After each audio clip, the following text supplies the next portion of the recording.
我的丈夫可称得上是完美情人，他记得我的每个习惯，清楚我的每个喜好，愿意花时间在每个大小节日预备好称我心意的礼物。我也曾用网上那些无聊的小测验测试过他的求生欲，结果无非只是证明他是一位双商超高的绝佳伴侣。他几乎完全符合那些都市小说里男主的设定，青年才俊，拥有自己经营的公司，有着干净爽朗的外表，剑眉星目的十分耐看。在遇见他之前，我还以为人无完人，而我则是他公司的一位小职员，直到入职第1年的年会上才见到他本人。灯火闪耀的宴会大厅里，赵玲是比光还瞩目的存在。修身的西服，绅士的谈吐，我穿着一身极地礼服，举着杯饮料，远远瞧着这个人群中如星星般闪耀的男人。其实我本意也只是看他而已。水中月也是天上月，聪明人又怎会妄图摘月？但缘分就是如此凑巧，明明只是无意一瞥，我们两人目光交汇，虽距离遥远，我却没错过他眼中一闪而过的愕然。那年的我年轻貌美，虽然算不上精彩艳颜，但也抑制不住这个年龄段特有的自信。见对方目光留恋，也只是内心讽刺一笑，觉得这位成日登报的青年才俊 Mr. 赵原来也是喜欢皮囊的俗物罢了。我举着杯随意晃了晃，算是致意。见我有所回应，对面男人的视线更加滚烫。片刻过后，我不出所料地看着那道颀长的身影谢绝了身边人的敬酒，一步步向我走来。俊朗的外表，温和的笑容，得体的谈吐，我也只是个俗人。城池失守得很快，我们在一起的第3个月，赵玲向我求婚了。虽然有些突然，但一切又显得那么的水到渠成。就连公司职员私下里都在讨论我们郎才女貌，天造地设。聪明人都知道，通常这种小职员跟大股东在一起的戏份，只会让人在背后把舌根子嚼烂。但实际上我却幸免，全身而退。原因一方面是因为我先生洁身自好，之前从没闹过什么公司绯闻，另一方面是我确实也配得上他。我在赵玲的公司里只是一名平平无常的小会计，但我本人姓董，我母亲是 S 城有名的房地产商。在这个寸土寸金的城市，我母亲就是当代杰出女性的最佳标志。同时也是受母亲影响，我没有选择在她的光环下成长，而是靠自己的努力，在大学期间考取了 CPA 和 ACCA， 毕业前又通过面试得到了在赵玲公司实习的机会。我原本打算积累了经验再去闯荡一番自己的事业，没想到宏图大志刚踏出第一步就被他收服，娶了回家，做了他的全职太太。其实成为全职太太并能不算我心甘情愿，但那时我无路可选。先生也知道我的勉强，生活里总是愿意多照顾我一点。而辞职的主要原因是因为我天生体弱，需要在家细心调养才能有孕。我丈夫很喜欢小孩子，就这样为了他，我放弃了自己大展宏图的愿望，做了一名全职太太。虽说是全职太太，其实以我们2人的经济实力，即使居家也不用我亲自做什么，洒扫烹煮都有阿姨，先生闲暇时也会亲自下厨做我爱吃的东西。虽然光看表面觉得他像十指不沾阳春水的大少爷，实际他的厨艺出奇的好，热恋时一碗简单的阳春面都能吃得我眼前一亮。就这样养着养着，我渐渐觉得可能也是老天对我的照福。毕竟现在我的生活一切安稳，几乎没有任何生存压力。这种米虫日子虽不光彩，但仍旧是世人可遇而不可求的。若有人要我给婚后生活评分，我还真想不出有哪里不满意。我们像是世俗定义的最完美家庭，只有一点特殊，我的先生是名孤儿。知晓这事时，我们刚确定关系没多久。某天他亲自开车将我带到一所孤儿院门前，我们长久地坐在车里，他告诉我他就是在这里长大的。我隔着车窗看着那所孤儿院的大门，惊讶得久久不能回神。赵玲讲述她的过去时，神情带着一丝难以言说的复杂，我猜她是怕我介意。但实际上我并不介意，况且有这个情况在，我永远也不用相处那些被世人恐惧的婆媳关系、妯娌关系，而他也会拿我母亲当自己母亲一般孝敬，我们永远不会因为家庭问题这种事情吵架。世间所有利己条件好似都降临在了我身上，美好的令人不敢置信。婚后很长时间里，我都认为我与先生能这样安逸地度过一辈子，坚信不疑。后来也许是全职太太的身份改变了我，在家待的时间越久，我的眼界也越窄。曾经喜欢关注新闻的我，注意力渐渐从国际大事转移集中在了我先生一人身上。婚后的我甚至比热恋期时还要依赖他的存在。我逐渐熟悉了他的每个眼神、每个动作，举手投足间的每个小习惯和神态。也正因如此，我第一次发现原来我的丈夫有秘密。结婚3周年纪念日，赵玲照例在她下班后为我烹饪了我喜欢的吃的菜，我们点了支婚礼时定制的蜡烛，伴着音乐分享了一整瓶好酒，相谈甚欢。中途他的手机响了一声，声音短促，像是一条信息。他只随手拿起看了一眼，却立刻皱了眉，神情少见的带着点慌张。我察觉到他的不自然，于是将注意力从窗外夜景转移到他身上，柔声询问他怎么了。他听见我的声音，却像是回过神一般，手指在屏幕上随意点了点，然后立刻在桌上倒扣住方才紧紧攥在手里的手机，换上了一贯温柔的笑容，告诉我只是公司里有点状况，但员工应该能解决，让我继续用餐就好。我听后了然一笑，欣然接受这个说辞，并没有往心里去。公司运营总会有大大小小的状况，任何时间、任何地点都不足为奇。我先生也一向很有分寸，不会让多余的工作打扰到我们的生活。直至傍晚，我换上了特地新买的裙子，缓步走进浴室，想给先生一个惊喜。刚刚踏入半步，却发现他正站在镜子前发呆，表情是我从未见过的木然。我只当他思索地入了神，缓步上前，从背后搂住他的腰，调笑道：“我现在好看吗？是专门为你挑的呢。”他闻声回头看了我一眼，表情很快调整成了我熟悉的样子，接着揽我到怀里，笑着落下吻来，在我耳边说：“我每一天都很好看。”我闻言笑颜如花，双手不自觉去圈着他的腰，不经意发现他背部有些不自然的紧绷，但没等我细想，赵玲已将我抱起带到床边。那晚之后的事情一如往昔，只是事后我却后知后觉，当晚他有些心不在焉。这个念头来得不经意，却深深烙在我脑海里，令我一度有些寝食难安。夜间我辗转反侧，被某种强烈的直觉困扰得厉害。而我的先生还是往常那般体贴关怀，细心到虽然已深陷在梦中，也能察觉我的不安。腰上一沉，我低头看见他收紧了手臂，揽着我往他怀里靠了靠，声音朦胧地询问我怎么了。如果是失眠的话，要不要他起来陪我？我听着那一如往常的关怀，突然心思动了动，告诉赵玲我找不到自己手机了，想借用他手机打给自己。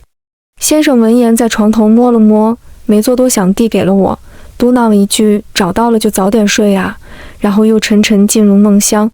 我将屏保划开，便是干净整洁的桌面。他的手机一向没有锁，至少从我们恋爱后一直如此。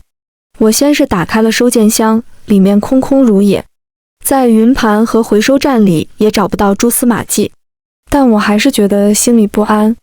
又查遍了他所有的社交软件，仍旧什么也没找到，才稍稍有些安心。只是意外发现他手机里关于我的所有备注都是一个字：心。我的名字是董欣，这个给我的备注同音不同字，但转念一想，也许只是个代表性的昵称呢，像是什么心上人的简称之类的。于是我卸下心防，给自己早已静音的手机打了一个电话，又装作找到了的样子，将他的手机又放回了原位，俯身亲了一下他的眼睛。先生似有所感，搂我入怀。这一次我终于在他怀里睡得安稳。都说女人的直觉一向很准，虽然查手机那次没发现神蛛丝马迹，可纪念日晚上那条讯息还是一直困扰着我，像片挥之不去的阴影笼罩在我心头。在那之后不久的某天，一向睡眠很好的我，那天却在中途莫名醒来，摸了摸身边的位置，发现干净整洁的床单上已经没有余温了。我拿起手机一看，不过凌晨1点多，主卫没有亮灯。起先我以为丈夫公司出了事，他离开了家里，于是拿起手机给他打了一个电话，没想到铃声从床头另一侧响起。我握着手机，侧头看着那个在黑夜中亮得晃眼的发光体，有些怔愣。手机亮起的那一刻，我好像察觉了什么，又好像什么都没有察觉，只是凭着直觉走出了我们共同的卧室。我尽量将脚步放轻，走出去房间，在黑暗里捕捉那一丝丝轻微的声响，最终在楼下的客位里找到了赵玲。隔着门，我听见先生的说话的声音，尽管压低了声线，也还是极尽温柔和宠溺。也许是心跳太快，我始终听不清他在说什么，只能从语气猜测对方是个女人。还没等我凝神屏气，集中注意力，先生好像已经察觉了什么，直接打开了房门，跟门外怔愣的我直直撞上视线。他好像也有点慌乱，跟手机那头匆匆告了别，然后问我怎么穿这么少下来了，语气关怀，我却能感觉到了他的不自然。我莫名觉得后背一阵阵发冷，我努力强迫自己冷静，不去用发抖的声音问他这个手机是谁的。也许我们两夫妻都不配去演戏。他的回答比我颤抖的声线更出人意料。他说他捡的。那一刻我差点笑出来。这样拙劣的理由是双商过人的 Mr. 赵会用的吗？他却面色不改地继续解释，刚才是失主打来的电话，他怕吵到我，所以才下楼来接。我不想和他争吵无意义的谎言，伸手想要将手机拿走，他却先一步察觉，走到我面前，像往常那样揉了揉我的发顶，说夜里凉，早点回来睡。之后便侧身离开了。我怔愣地望着他一步步上楼，只觉得他说的真对，夜里是凉，不然为什么我会从头冷到脚，一步也动不了。等我回房，床上的男人侧躺着，呼吸均匀，面容舒缓，像是睡得很熟。可这么多年的默契让我知道他就是醒着。我在床尾站定，看到他将那个捡来的手机放在枕边，离他很近。我转到床的另一边，合衣躺下。大床上的男女背对着背，各自蜷缩在床的最两侧。结婚这么久，那一晚我突然明白什么叫同床异梦。我的赵先生除去那天的拙劣借口外，一直是位聪明细心的人。于是我再也没有见到他的第二个手机，也没有再在半夜抓到他离开卧室。但我仍有疑心。我同关系较好的闺蜜讲了这个事情，对方轻蔑一笑说，那肯定是个 burner phone 出轨专用机，并且劝我趁早离开他，再优秀的男人也会忍不住偷腥。而我却隐约觉得事情不是性那么简单。说实话，从灶头到床头，我不认为有什么女人能轻易比得过我。但是那天深夜的意外电话给了我很强的危机感。闺蜜在电话那头做着指甲，漫不经心地说，如果真是你说的那样，也说不定他说的就是真的呢。也许是你太敏感了。我在电话里没有出声，自己暗自摇了摇头。我更相信我作为女人的直觉。既然家里找不到线索，那便只能去公司找线索。我不是单纯善良的小白花，我也有我自己的算计。出发前的2个礼拜，我将一切伪装得很完美。我们夫妇2人按部就班地过着同往常一般的生活，就像什么都没有发生那样，一切如旧。只有先生加班的频率隐约变高了些，只是回来的时间算不上晚。我装作已经忘记那晚所发生的，看着先生扮演着好丈夫，笑得温和。直到某天快到先生的下班时间，我出现在了公司楼下。等到他给我来电柔声解释今晚晚些回来后，我像往常那般关怀了2句，便挂了电话进了大楼。没有选择先生平时乘坐的专用电梯，我借了原先同事的员工卡，从职工电梯到了他办公室门口。门口守岗的李特助看见我时，眼里是掩饰不住的慌乱，支支吾吾地喊我董小姐。透明玻璃内的百叶窗被合得紧紧的，里头有一男一女的交谈声隐隐传来。女人在撒娇，质问男人为什么今天不能陪她吃晚饭了。李特助虽然紧张无措，却还是本着特助的职责，拦在我身前说赵 Sir 正在接待重要客户，邀我先去休息室等待。我面无表情地掠过他，推门而入。李助平时可都是喊我赵太太。里面人并没有上锁，女人背对着我坐在男人腿上，搂着他的脖子摇晃个不停，姿势暧昧到我差点以为他们在办公室内就按捺不住了。谁让你进来的？不等我有反应，男人凌厉的声音响起。办公桌后的男人同我对视，那颗眼里原先的温柔宠溺瞬间化为我从未见过的冷漠和不耐烦。我站在门口，没有说话，也没有动作。我在等那个女人从我丈夫身上下来，可惜我没有等到。那个扎着双马尾的活泼少女见有人进来，也只是微微侧身，冲我狡黠的笑：“嫂子好啊，终于见到你本人了。”我做梦也没想到，在她转过脸的那刻，溃不成军的是我自己。太像了，一模一样的眉眼，分毫不差的五官，甚至近乎一致的声线。唯一不同的是，眼前的女人明显比我要有青春活力。我瞬间目眦欲裂，脑中闪过一个不可思议的念头。我死死盯着赵玲，想让她给我一个答案，关于这个女人是谁，关于我算什么。她却只是缓缓避开了我的目光，语气甚至不带一丝慌乱，对跟在我身后的李特助说：“送她出去。”李特助得到指示，赶忙拽着我的胳膊将我拉出门外，还顺手带上了房门。我由着李特助拉扯，只觉得自己脑袋晕晕的，眼前的世界像在坠入梦中那般看不清。朦胧中，我听见了自己的声音，在质问李特助那个女人是谁。李特助遮遮掩掩地说她是赵 Sir 的妹妹。鬼扯的妹妹，会有人跟自己妹妹搞上床吗？事到如今，我不信他们没睡过。李特助这里问不出来，我便去找赵玲的亲友。赵玲是孤儿不假，但孤儿也有朋友。最终，我从白洛嘴里问出了事情原委。咖啡厅里，白洛看向我的目光满是愧疚，因为江心回国后是问他要来的赵玲电话。他们三人在同一个孤儿院长大的。赵玲曾经有个杀人犯的父亲被判死刑，之后母亲也因为滥用药物过量致死。父母的家族中又没有一个长辈愿意收养他，就将他送进了孤儿院。他在孤儿院基本属于孩子里的最底层，大点的孩子都欺负他，也没有其他小朋友会跟他一起玩。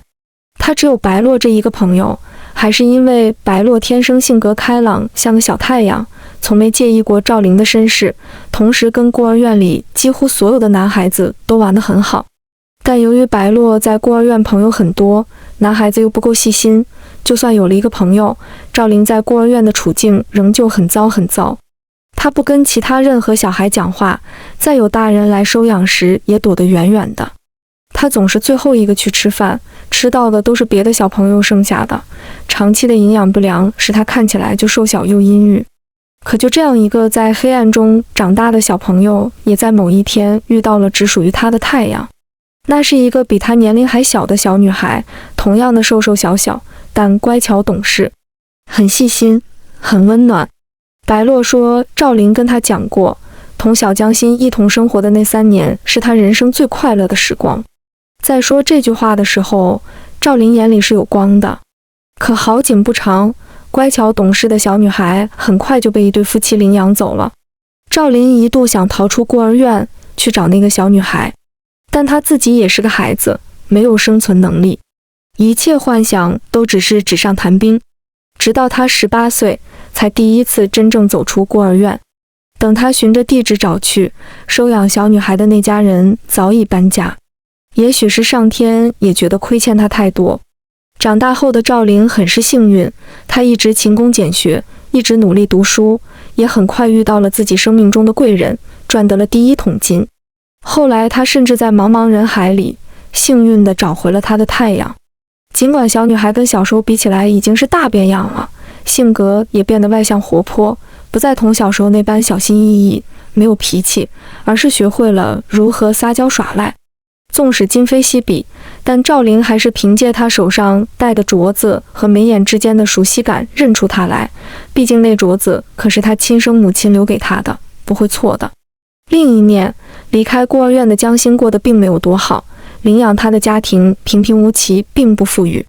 他比赵灵小6岁，在赵灵找到他时正是大学快毕业的年纪，却没有很好的学历，打眼一看未来就是个就业困难户。等到少女大学毕业后，赵灵提出要养她，少女却一心要求她供她去国外读研。纵使依依不舍，但满心宠溺的赵灵自然还是答应了。不仅供她上学，又怕她在孤身在国外会受委屈，前前后后给她转了不少账。但得到了金钱和自由的少女，很快向赵灵提了单方面分手，并且断绝了和国内的一切联系。白洛说，在他看来，或许在少女眼中，童年的那段罗曼蒂克根本不值一提。但赵灵走不出来，彼时赵灵的公司正在上升期，他无法轻易离开，只能眼睁睁地看着心爱的少女远走高飞。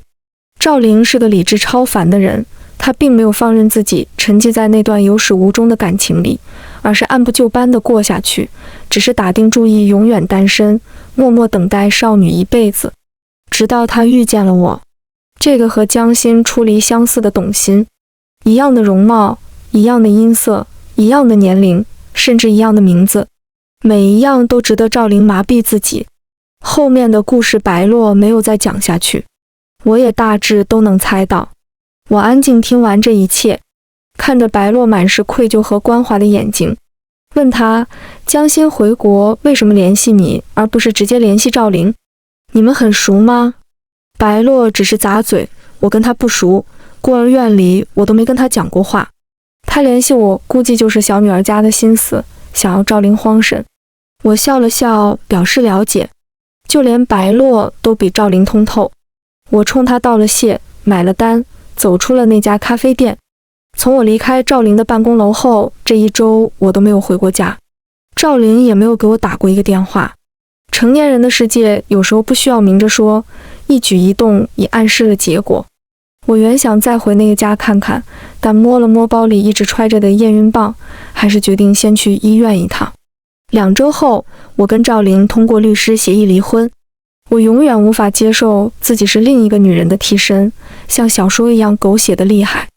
赵灵也没提出挽回，也算意料之中，毕竟正宫都已经回来了，替身还有什么用武之地呢？只是有时候回想起我俩一同相处的时光，总觉得像一场遥远的梦境。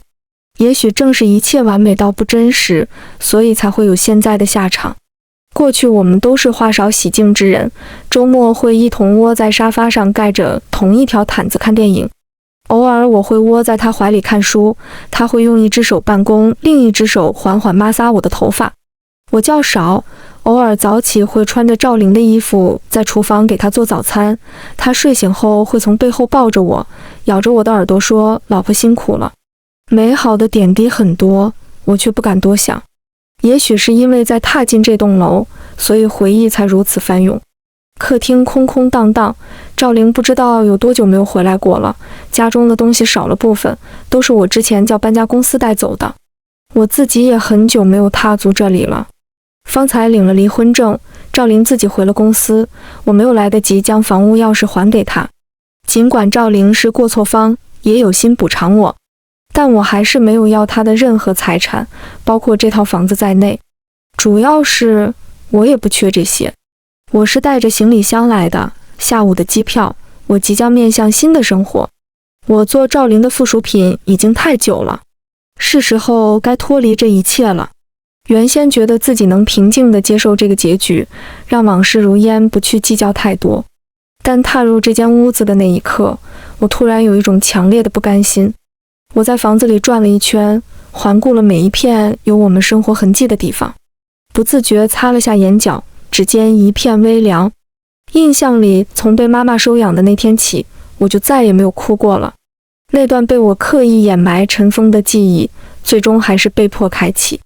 考量再三，我还是从包里拿出3份准备多时的文件。我将3份文件留在客厅的餐桌上，连并房门钥匙一起压在上面。在这3份文件里，一份是怀孕鉴定，另一份是人工流产同意书，最后一份是我留给赵玲的亲笔信。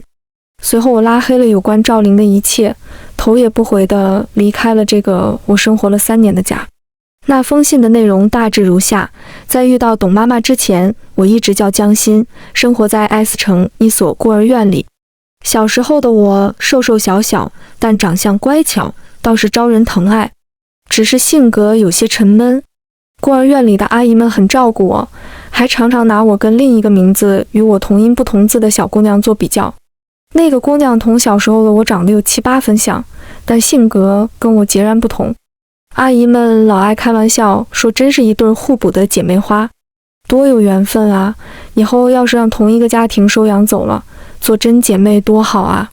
我们2个小姑娘当面听着，都只是笑着答应。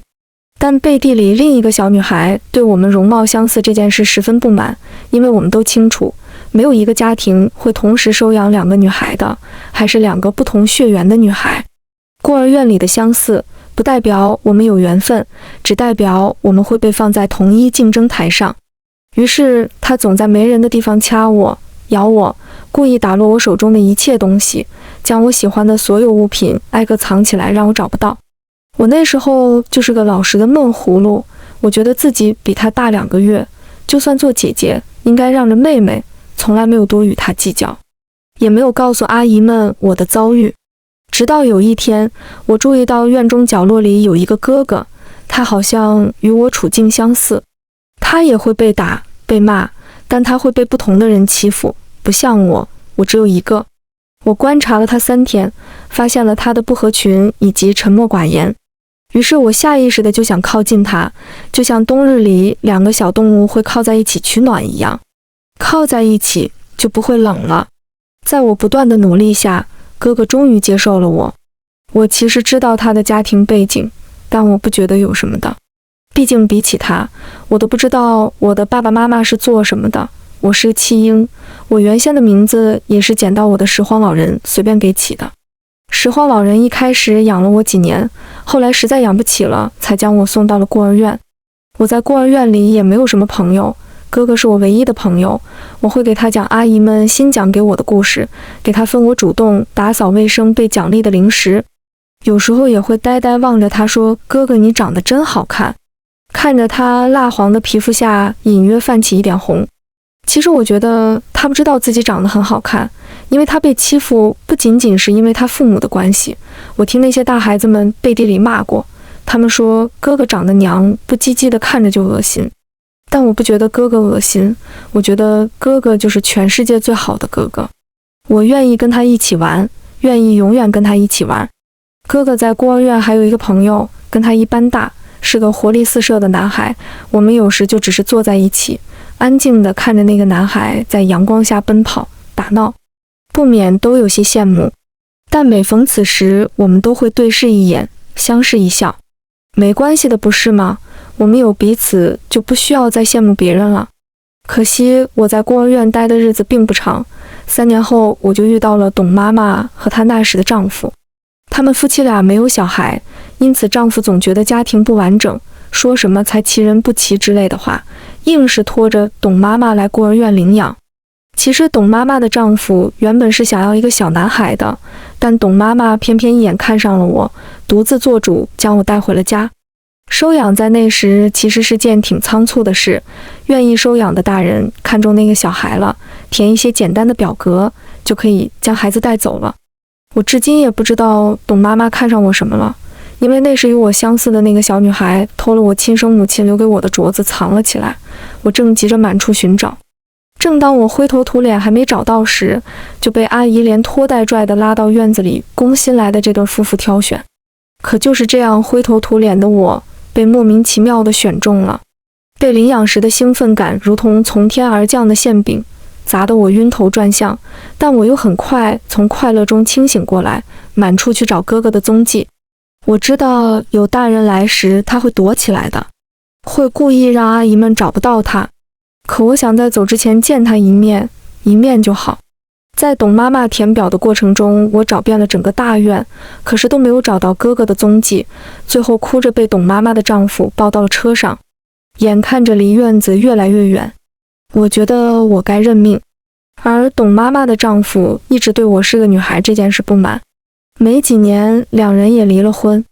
董妈妈给我改名叫董欣，带我一起飞往了国外生活，直到近几年因为生意的原因才再次回国。其实这些年我过得挺好的，我已经忘记了那段在孤儿院生活的往事，忘记了一起抱团取暖的哥哥，也从没想过我的哥哥会不会还记得我，会不会在茫茫人海中找寻我。所以谢谢你啊，赵玲，谢谢你和你的故事，让我重新看到了记忆里那双很漂亮很漂亮的眼睛，那双漂亮到可以让我从中看到日月星辰，看到长河落日，看到白驹过隙和斗转星移，看到那些我错失掉的全部岁月的眼睛。赵玲看到信时，我已经在飞机上了。等下飞机有了信号，陆续收到了寥寥几条讯息和一通陌生来电，信息内容也简单，无非是问我方不方便见面。说来奇怪，相伴3年的枕边人，隔着手机我竟读不出他此刻的语气。他没有迫不及待地找我，其实在我意料之中。大家都是成年人了，理智在线，就不会冲动到轻易相信一封信说的一切。我只是意外他居然这么快看到了我留到信。对于赵玲的事情我并不着急，出了机场，我先是给母亲打了电话报平安，又将手机卡取出掰成2半，随手扔进旁边的公共垃圾箱里。其实不这么做也可以，只是开启新生活总要有些仪式感。爱尔国与我并不陌生，我曾在这里读过很多年书，不用多久，我就将自己接下来的生活安排得妥妥当当。只是我一女人孤身在外定居，母亲难免会担心。说来，这还是自我成年之后第一次见她这般放心不下。千般叮嘱，万般嘱托还不算，母亲甚至跨洋雇了一位中国阿姨来照顾我的生活起居。我明白母亲嘴上不说，实际还是为我胎死腹中的那孩子感到心疼和惋惜。孩子拿掉时只有1月之余，未曾生育过的母亲想要照顾我又显得那么手足无措。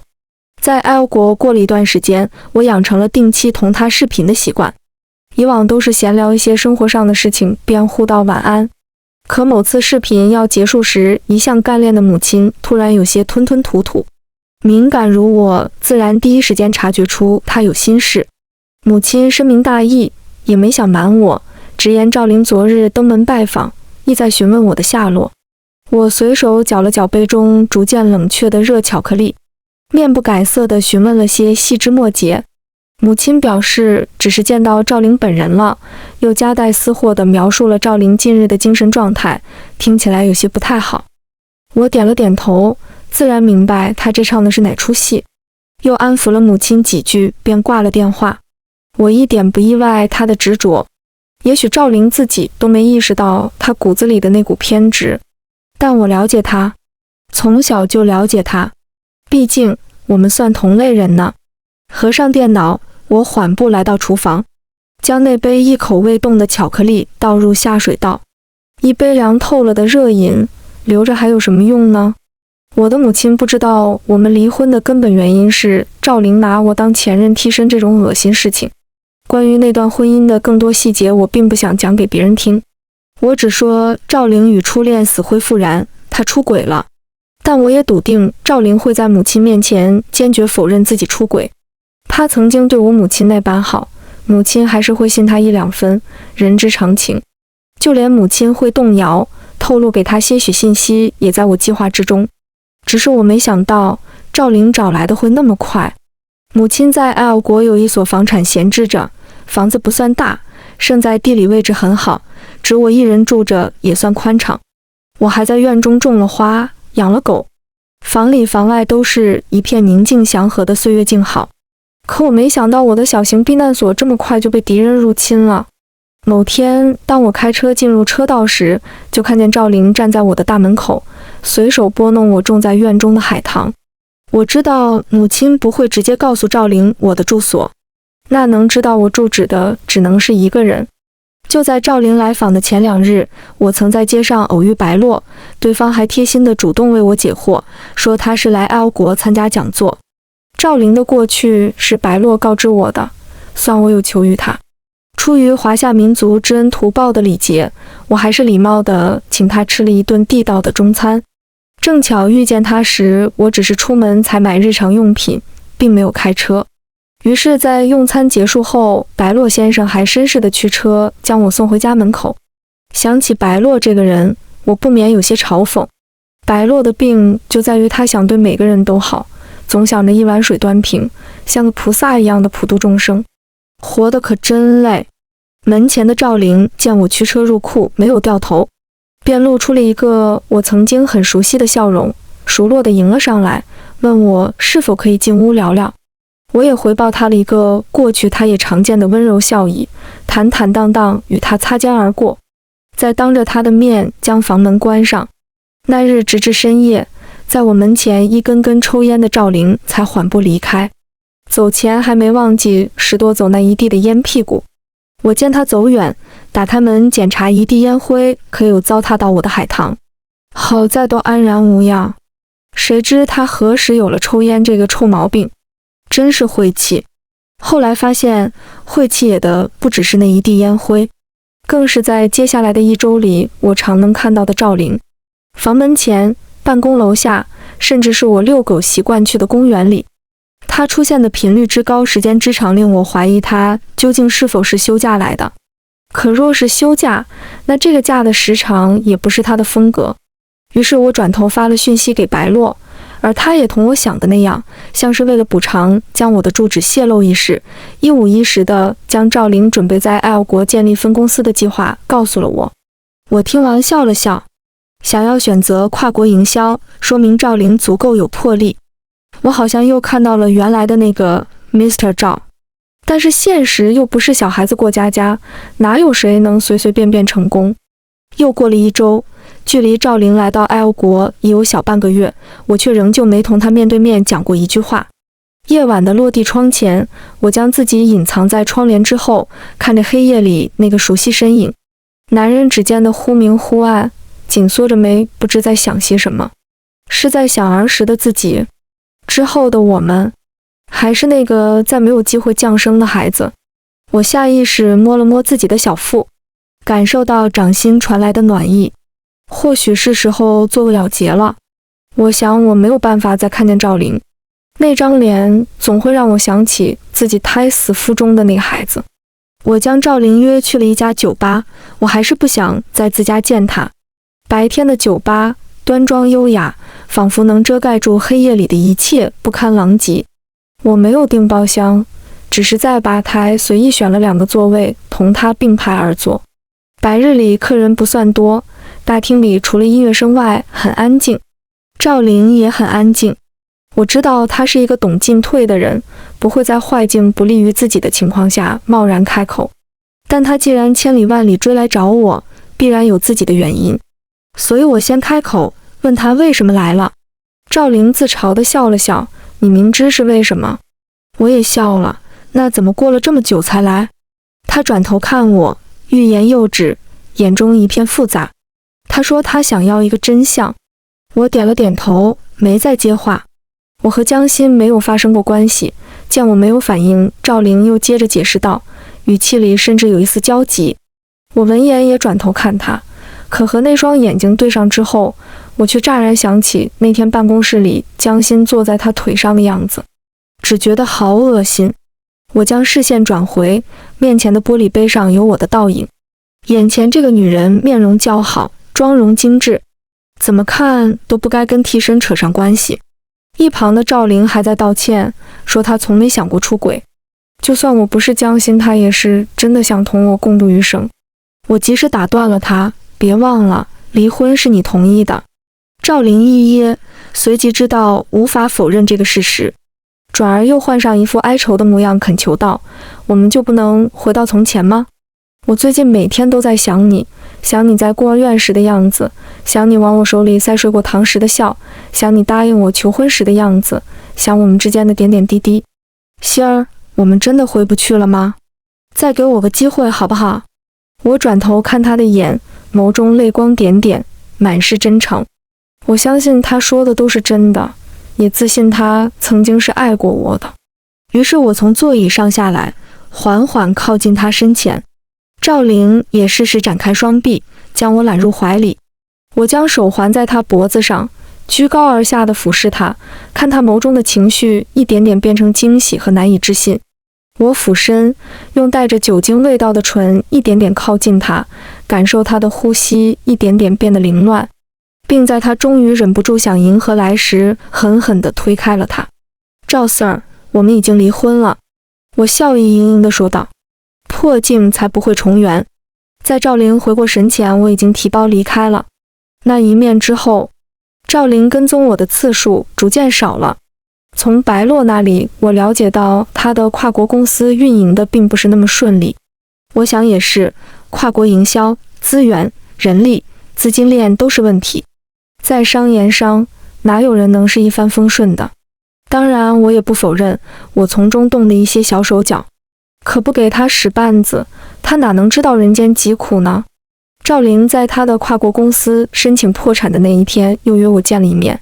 在装修精致的西餐厅里，西装革履的赵玲在桌前等了我很久。我在用餐前一言不发，直到那道酱红色的牛排被端上桌，我突然开口问他：“你说牛被杀时会感觉到疼吗？”赵玲被我的问题问得一愣，我又自顾自地继续说道：“医生说他还没有完全成型，只有几厘米大小。”我抬头看了一眼赵玲眼里渐渐浮上的痛苦，继续说道：“你知道当仪器进入我身体时，我在想些什么吗？我希望这个宝宝有着他自己的灵魂。我希望他被抽吸器的力量撕裂绞拧时，能感受到从我身体里出来的痛苦。这不是因为我恨他，我厌恶他的存在，而是我希望他知道自己应该恨我。我希望他能够恨我。”我看向赵玲，眼中一片湿润，而我也恨你，你明白了吗？这是赵玲第一次在我面前落泪，第一次在公共场合失态。那个在被全院小朋友欺负时也咬牙不出一声的男孩，如今在众人围观下哭得泣不成声。赵玲飞机起飞的那天，我去送她了。机场大厅里，她还是忍不住将我拉进怀里，抱了我很久很久。埋在我脖子里的声音闷闷的，带着机不可闻的颤抖。她还是放软了声音问我能不能跟她一起走，语气像个讨要水果糖的孩子，期盼中又透了一丝委屈。我被她勒得喘不过气来，只好回答了一句真心话：你想要的那个人一直是江心，而我一直是董欣。正闻完番外一，赵玲不知道的是，在她飞机起飞后，我也很快回了国。但让我回国的理由不是她，是江心。市郊的一所僻静咖啡店里，我刚进店便看见那个我相似的少女，姣好的容颜满是不耐，正在东张西望。说来也奇怪，我跟她明明差不多岁，江心却明显要比我有青春活力。我抬手抚了抚自己的面庞，也许是这些年太累了吧。左顾右盼的女孩很快发现了我的存在，眼里的不屑是毫不掩饰，看着我一步步走到她对面位置。我明白她只拿我当个笑话看，一个做了她几年替身还不自知的蠢女人。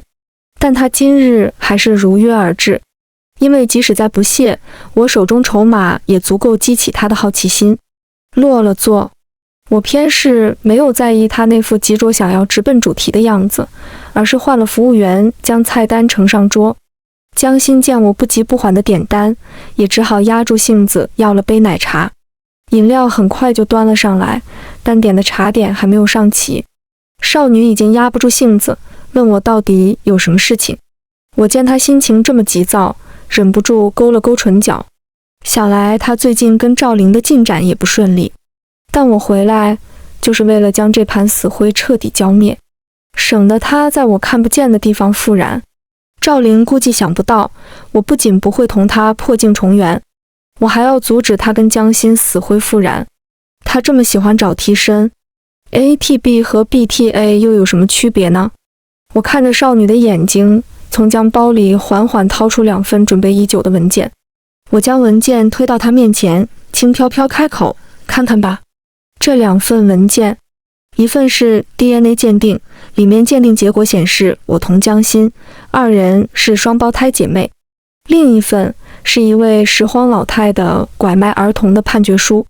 我是个敏感多疑的人，即使事情已经尘封多年，许多真相已经无处可查，但我还是尽力地将一切拼凑起来，成为一个完整的故事。在故事的最开始，是一对夫妻丢掉了一对襁褓中的双胞胎女婴。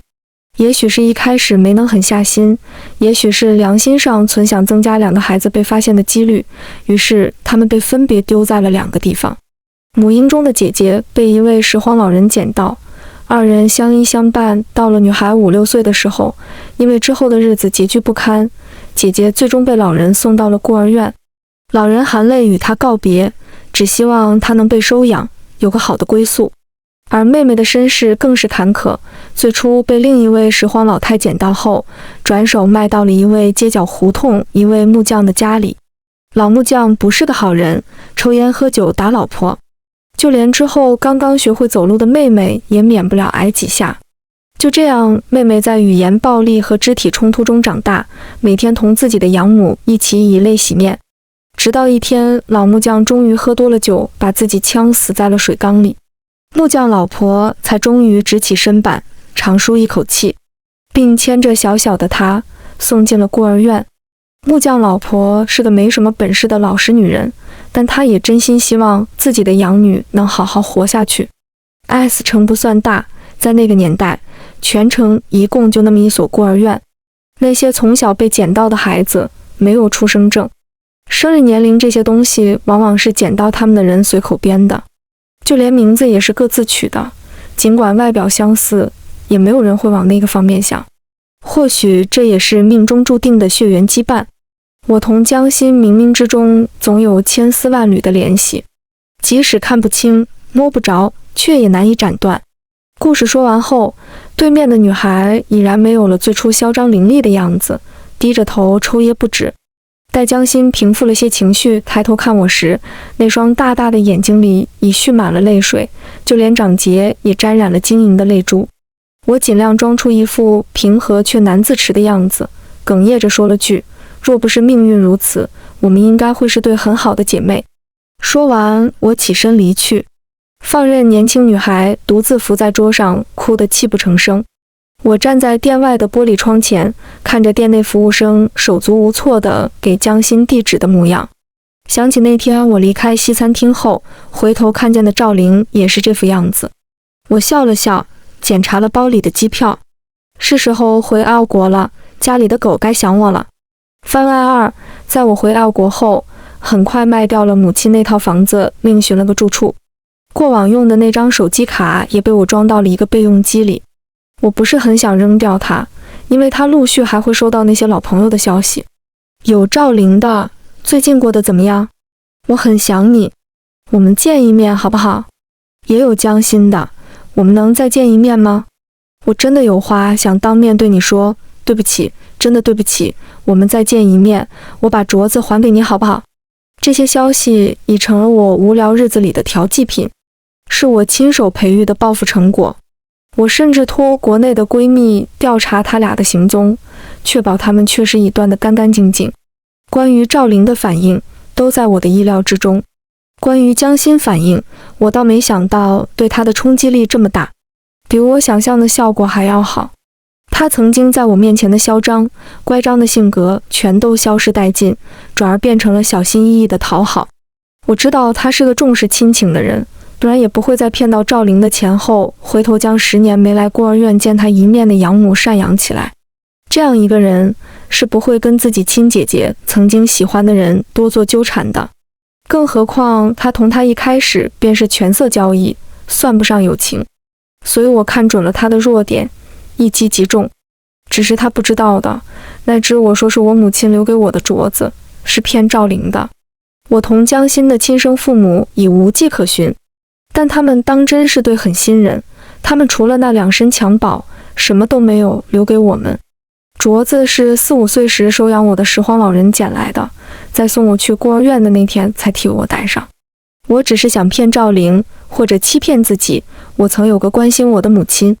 我不知是否是孤儿院的经历改变了我们，即使冷眼旁观，也能看清白落的讨好，赵灵的偏执，江心的为达利益，不择手段。每个人心里多多少少都有些不健康。至于我猜赵灵可能至死也不知道，其实我从未爱过他，我只是想有一个安稳的家。至于跟我构成那个家的人是赵灵还是亡灵李玲，我从来不在乎。全文完。